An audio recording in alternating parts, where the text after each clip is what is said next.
So this bulb almost cost me $700. It did end up costing me $220.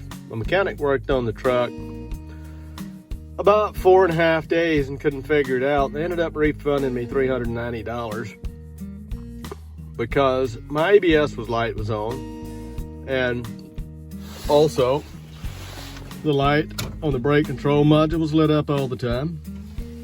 And every once in a while, he couldn't ever pull a code, but I managed to ground out the RAB assist clip over there and pull a code 11 one time, which told me that the wire 511, which is pin 11 on the RAB circuit, had constant voltage to it, which meant that it thought somebody had their foot riding the brake.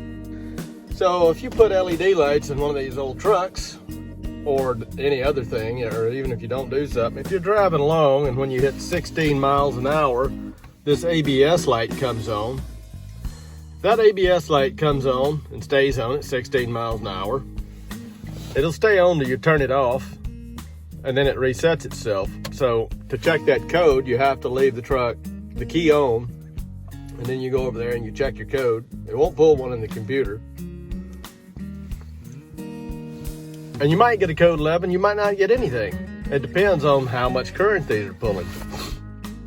So with the key on, like I said, this brake control module, fortunately that light was a lot of help because I could look at it for a test light. I unplugged this thing, I unplugged the brake switch, I unplugged the RAB's control unit, I unplugged pretty much everything on that circuit, and I'll show you what all I did. And it still had voltage, and I'm not exactly sure where that was coming from still. But I noticed with the engine running, sometimes these would run real dim. So on pin 11 over here on this RAB control unit, I'll show you that. Pin 11 here, unplug this thing. On pin 11, which is a green wire that's got the wire tap hooked to it, which is that pin right there. So 1, 2, 3. That would have voltage on it, 12 volts power, whatever battery power is showing when you take that and test with a voltmeter. However, what got me to thinking, the mechanic said, oh yeah, we changed out those LEDs, didn't make a difference. Well, I took my voltmeter, like I said, I was getting 12 volts. I switched it over to amps, and I said, well, you know, we'll see if it blows my voltmeter or not. So I went ahead, turned it to amps, hooked the tap to this, checked my amps from there to a frame ground. And when I would do that on an analog voltmeter, there wasn't even enough amps to move the needle. But the light on the trailer brake module would go out. So that tells me it's just like it was building up voltage, but really no current or anything. So I was thinking, well, is it a ground? Well, I checked all the grounds in the truck. Everything's grounded. And anyway, I said, well, you know, those LEDs, I went back there and checked, and now today they weren't running, but I said, you know, what's the chances? So I went and got my old bulbs, checked them, made sure they were good, put them back in. Everything started working normal. So this has been about 6 days, so, you know, 56 hours of labor for various people that supposedly knew what they were doing. And then me scratching my head for a couple days. Anyway, yeah, it was just the lights. And I'm told, oh, well, if you have a resistor, if you put them in with resistors, then everything should work fine. Well, you know, I thought I bought lights that were recommended that said they didn't need that. So anyway, before you put LED, and these were just the stop and turn lights. All the other lights are still LEDs, but before you put any in, make sure everything's working. And then if you put them in, take it for a test drive and make sure everything is still working. And if it stops working, if your cruise control or you start having ABS issues or anything like that before you start hanging parts, just switch your old tail lights out. So take the tail lights out, throw them in your glove box, take it for a test drive, see what happens. So lesson learned, and I will show you some of the wiring circuit next. So the truck at about 15, 16 miles an hour, the ABS light comes on. Cruise control doesn't work. And when you turn it off, it resets the code. So what you do right here is your RAVS2 diagnostic test connector. It's right over there. So if you look at that, what we're going to do is disconnect it. We're going to ground out the diagnostic pigtail to be a black with orange strip wire after it's disconnected from the red keep alive memory wire. And we'll count the flashes on the yellow ABS light. Ignition must be left on before disconnecting it. So I'm gonna try it with the truck running. See if I can get you set up to see this.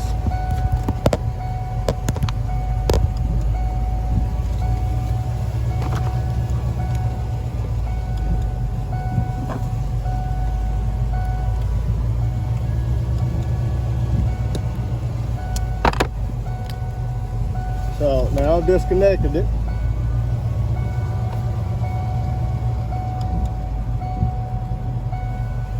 So the black with orange stripe wire is this one here. Now I'm gonna ground it off over here to this nut.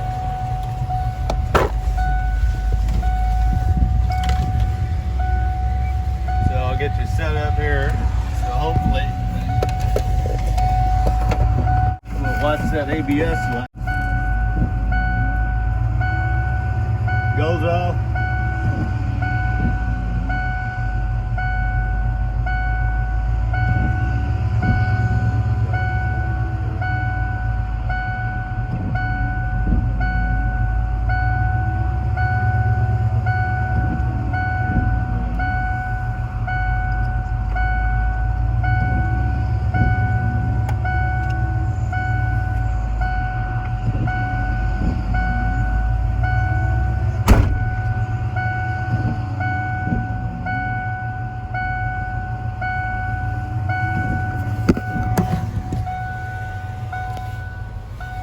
So that shows us a code 11. Now let's see what that means.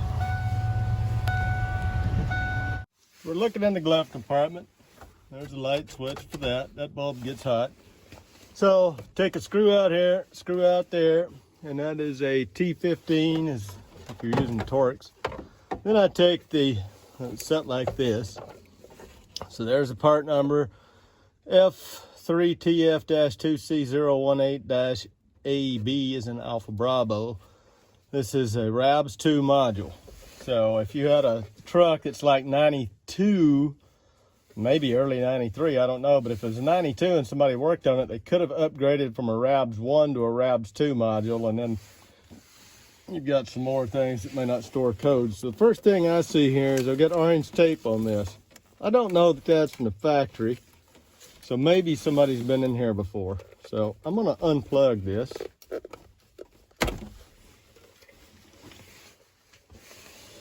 And I'm looking inside of here, and you'll see down in here, they've got pin numbers. Pin 11 will be that pin right there. So you've got, if you got 3 here and 3 there, you go from the top far right, there's 1, 2, 3 over, there's pin 11 on this. So what they're saying here is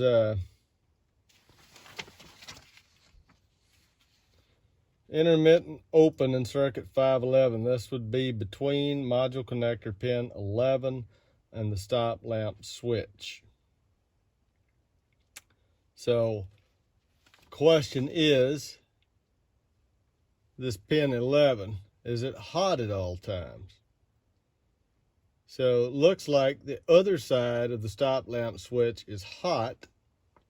So the wire, there should be a wire going to right here. It's got a green wire on it. So that wire right there that wire will go to your stop lamp or your stop lamp switch. And then your number 12, which is your red wire, just FYI, is to your diagnostic test connector, which goes down here to right below that. So you can take that line in and out. So numbers 9 and 10, or 9 and 1 rather, which should be these two here, should be hot at all times. So what we're going to do is we're going to see, first off, I'm going to check my ohm meter here. Make sure I've got continuity. And you can hear it has continuity. So now I'm going to switch this over to DC volts. So we've got amps over here, AC volts, DC volts. So I'm going to go switch this up to 50.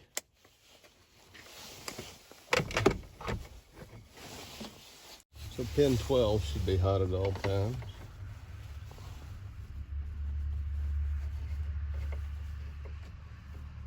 So pin 12 is hot at all times. Okay, there we go. Now that is going to the diagnostic detector. So pin 11 currently at this switch has no current on it, which is a good thing, because it should be hot up to the brake pedal switch on one side of the switch. So now I need to press down the brake switch over there. So I made this, it's just a little push button right here, and it's normally off. You push that, it connects the two together. So I'm gonna go plug that in over here to the brake system. I'm going to take the wires off the brake over there, but I'm also going to go over and test and make sure that there's constant 12 volt going to the brake switch. I know there is, because if I push a brake, the tail lights come on. Because this should be like 12 here, straight to the fuse. And there's a green wire and then a green wire with a red stripe. Green wire with the red stripe has, about 11.4, 11.5 volts. And the other wire is dead. So I'm going to flip over to continuity, check for ground right there.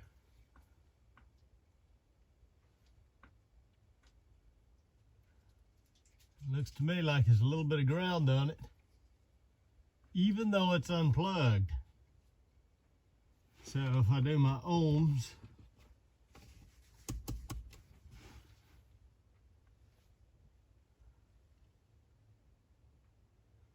it's like there's a little bit of resistance there.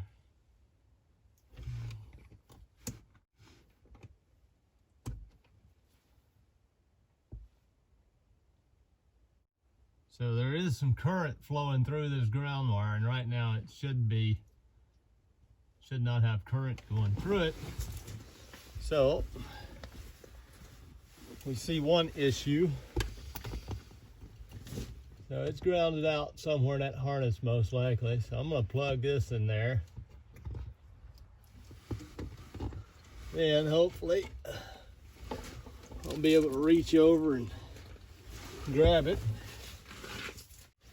If I push this button,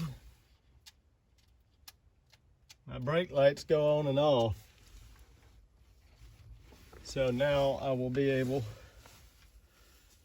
to, I'm going to put a longer wire on this, get it over there so I can press it while I'm checking. All right, so I've got this rigged up over here with a switch, and if I press that switch, I can look back there and see that the brake lights come on. So now we will look at what we got going on here. So I've got a good ground. Turn that back to 50 volts. Now I'm going to stick this in pin 11. And then I'm going to do that so you can see when I press that button, that does send 12 volts over to the rear anti-lock brake system module. So it says one of the things, intermittent or continuous open circuit to 511, light green. This would be between module connector pin 11 and the stop lamp switch. So we know it's not a continuous, but is it intermittent? All the stop lamps are not burned out. We know it's not that.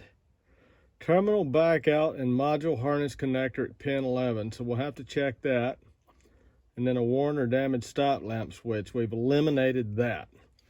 Everything seems to be fine with the key off, but with the key on, without the brake being touched or anything like that, if I check pin 11,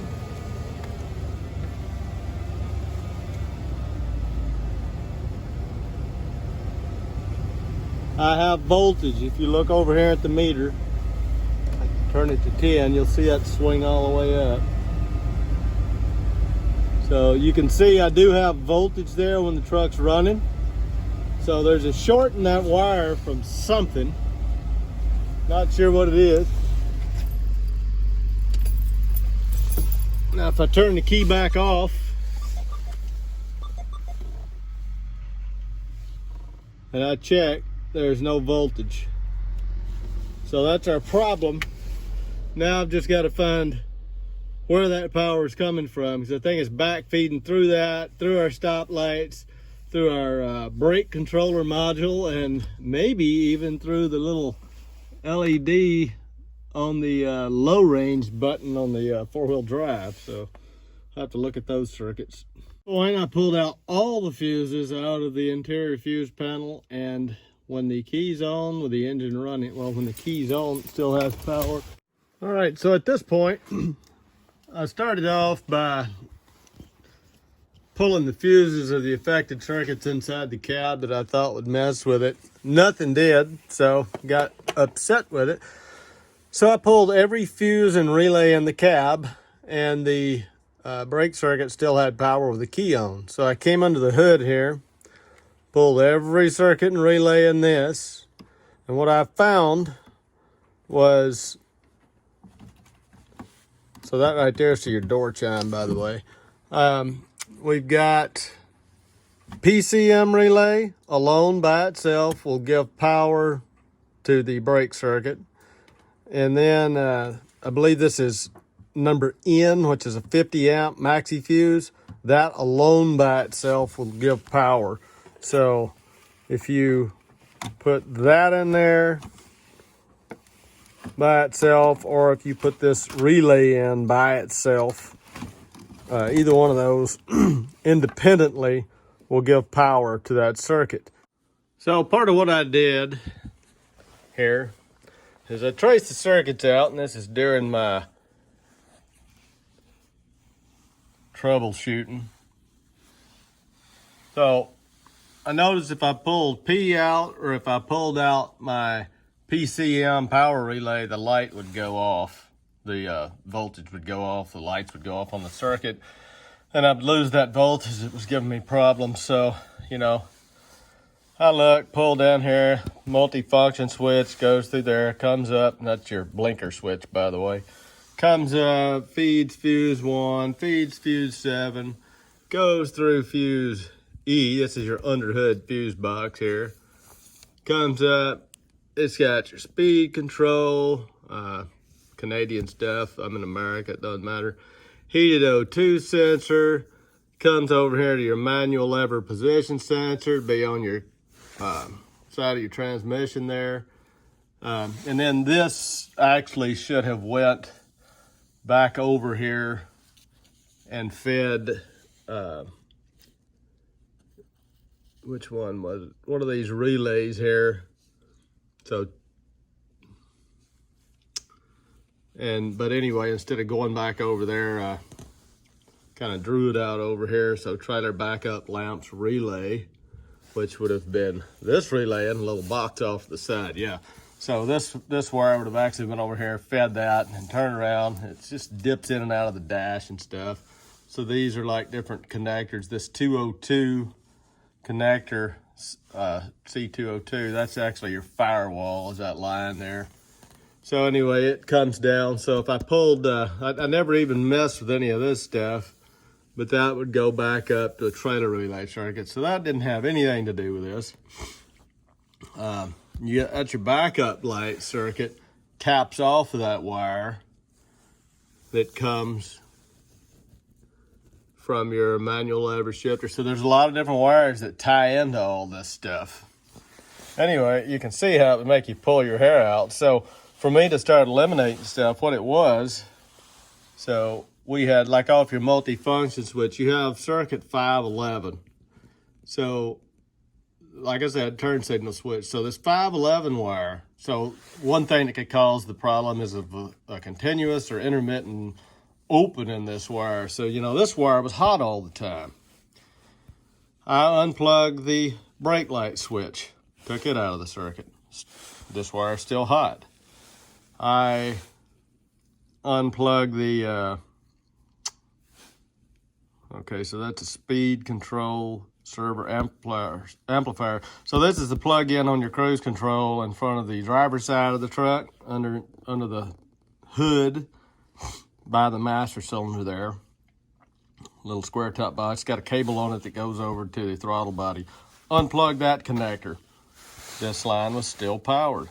I unplugged the clutch pedal jumper. If you got an automatic, you'll have this, it's a jumper wire, so you don't need that switch. This wire still had power. So unplugged, basically I cut that off, that off, that off, still had power. Trailer brake control unit, unplug that, it would have power. This still had power. The only thing I didn't unplug is the PCM. So, you know, computer or whatever. So kind of looking at that to simplify it down here. You know, stop switch. So that's your brake pedal switch. Unplug that. Unplug the signal switch. This still had power. Unplug that. So I'm assuming the power was coming from the PCM, but it was, I just don't know what the deal was there. But anyway, it was backing up, keeping this wire with voltage on it. So the truck manual said, you know, it could be several different things, but it did throw a code 11 out of there, and the ABS light was on all the time. So anyway, just watch it on those LED lights. So that's the first thing I would check.